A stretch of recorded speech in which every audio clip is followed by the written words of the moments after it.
నేను విన్నాను, నేను ఉన్నాను అని చెప్పి ఈ వేదిక మీద నుంచి నేను మాటిస్తా ఉన్నాను. విన్నావు, చెప్పావు, ఆఖరికి రోడ్డున పడేశావు.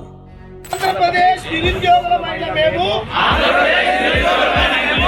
జగన్ పాలనలో ఘోరంగా మోసపోయాము. మాట తప్పనన్నావు, మడిమ తిప్పనన్నావు, ఆఖరికి నమ్మి ఓటేసిన నిరుద్యోగుల గొంతు కోశావు. జాబ్ క్యాలెండర్ అన్నావు, ఒక్క ఛాన్స్ అన్నావు, ఆఖరికి 24% నిరుద్యోగంతో రాష్ట్రాన్ని నాశనం చేశావు. అధికారంలోకి వచ్చిన తర్వాత మెగా డిఎస్సీ పెడతామని చెప్పి ప్రతి పిల్లాడికి చెప్తా ఉన్నా.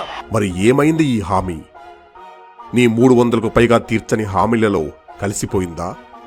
5 ఏళ్లుగా ఎదురుచూస్తున్న నిరుద్యోగులు ఎలక్షన్ ముందు గుర్తొచ్చారా?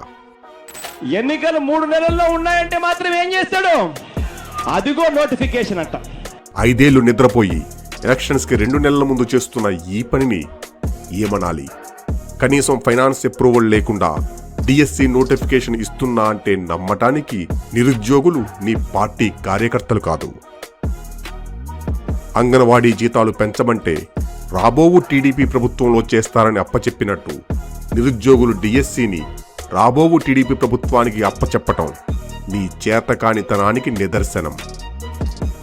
తన 5 ఏళ్ల పాలనలోనే డిఎస్సి ద్వారా 17,589 టీచర్ ఉద్యోగాలు కల్పించిన చంద్రబాబు గారు మాత్రమే రాష్ట్ర యువత ఆశయాల్ని నెరవేర్చగలరని నువ్వు తెలుసుకోవటం శుభపరిణామం.